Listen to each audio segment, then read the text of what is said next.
And Zash approaches about 15 feet away from you. And he says, "You're kind. They've been killing my people for near on, 5, 10 years now? Why? What could we have possibly done?" The thing about this conversation that's going to happen is that you're going to pretend that I'm smart enough to know what's going on, and I'm going to pretend that you're smart enough to know what's going on. So we're going to stop all the pretense to begin with. You know exactly why you're hunted. You know exactly who we've killed, and you know exactly why we're doing it. Your kind did this. Your kind is ruining the world. Your kind was greedy and foolish and sapped the very life from this planet. And was it not your kind that begged us to do so? That were starving and sick and poor and needed food and water and drink? What is not us, the houses, that banded together to give you that, to give you what you needed? We fed Only your a people. fool supplies at the cost of everything else.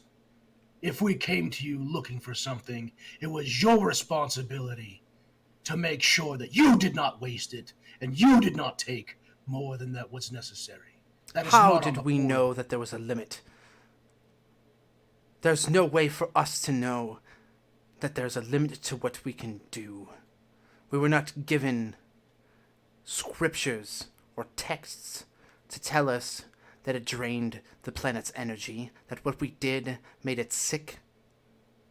How were we supposed to know, Keeper? What if tomorrow your companions started dying from what you did? What would you do? What is right? And I would have stopped. But you don't know that. You thought by more spells, more arcane touch is going to heal some wound. The only thing that heals wounds is the divine, and that is what we are. The crimson is the bandage. The bandage, yes. An already bloodied bandage that just seeps more and more. Every one of you that dies is one more cancer that is removed from the body of the earth. The chrism is the cure. You are the disease. The best thing you could do if you were so, worried about doing the right thing and the charity that burns in your arcane heart, you would surrender yourselves as sacrifice to the world and do it a favor.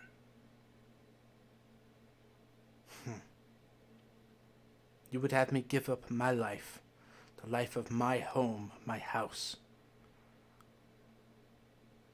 And yet we have no proof, nothing definitive, that says it is the Magi that caused this.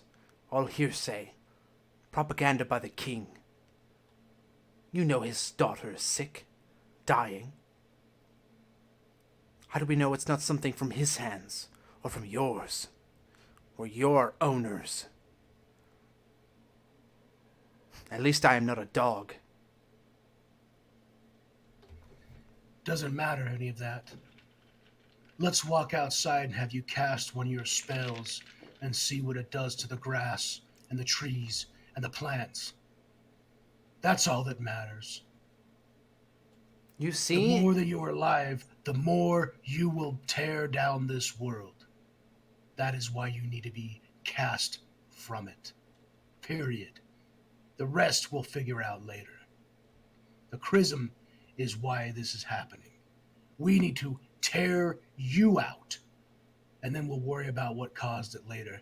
Because the more you walking around, casting your fires and casting your spells, the more the world is dying, and you don't seem to care. And yes, I do expect you to give up your life for that.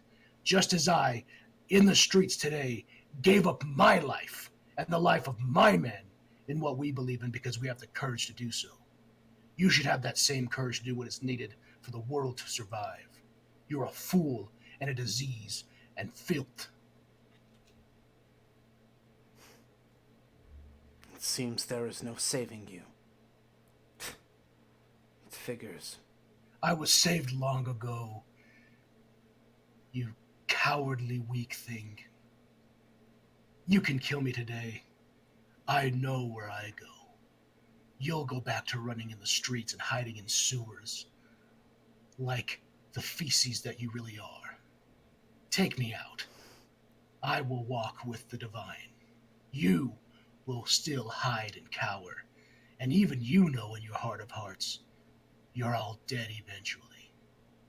Milton, seeing that he's by himself, probably would find one of the only trees left. And he stands next to it and he picks a leaf off and he looks at it. And he looks to the stars and he says, Father, still to this day, fire finds our family. Deceit runs in front of me like a black cat casting bad luck. Everything I do for the honor of the Orcancast. And still, the rage burns inside. You and Mother, wherever she may be, I need your guidance and your love. Help calm what is inside me. I am the last of our kind. I'm the last of our line. And I cannot perish due to anger. Please help me. And then I toss the leaf and immediately go back into the demeanor and the walk of a cobbler, of a potter. Before that, take on the attitude of just a carefree guy walking the streets and looking for his friends as one single tear falls off his eye and he starts to whistle a tune as Milton makes his way down the street.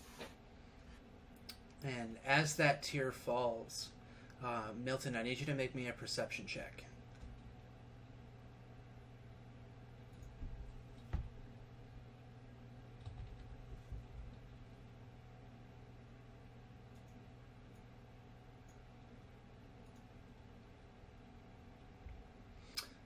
You feel in the front of your neck a dagger and a hand cupping your eyes and a voice whisper in your ear, I gotcha. And that's where we're going to wrap up the session. What? No! No! Damn it. Oh, goodness You're gracious. terrible! Am I not gonna be able to chase back Backside, as you hear a devious voice whisper in your ear, a hint of mint on their breath. I've got you, pretty boy. As you feel a bit of pain against the small of your back as the tip of a blade is pressed against a vertebrae of your spine. What do? Oh, I think you have me at a disadvantage. Wait, how may I help you? Don't play Person behind coy with a blade. me. I know who you are. And you don't know who I am. And she and you can tell it's a female voice, and she pushes the sword at your back just a little bit in, and you feel a trickle of blood pour down your back, and she says, we have a couple different options here. You can come with me, and you won't be harmed. At least not by me. Or you can try to resist. What do you choose, Arkancast? Seems you have me at a disadvantage. Seems you seem to know me and not you, love. Why don't you give me your name, and we can start this out like civilized people? Oh, I am not civilized. Not in the least. And, Tell you Milton, you hear footfalls coming from the buildings near you. And we see 3 figures coming from around buildings and through an alley. You see to the right of you, through an alley between 2 buildings, a man moving through, and he takes a lilac crossbow and has it pointed at you, and he says, "No funny business." And you can hear footsteps from behind you. You're not sure how. Or actually, roll me a perception check. We'll see if you notice how many. All right.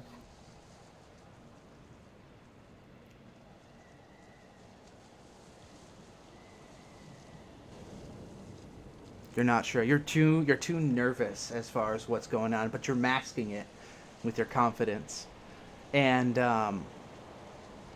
she says, "My employer's interested in you, offering a pretty penny to turn you and your family in. So, what are we gonna have here? You going to join me?" And Seems like I don't have much of a choice. as you say this, the camera fades from that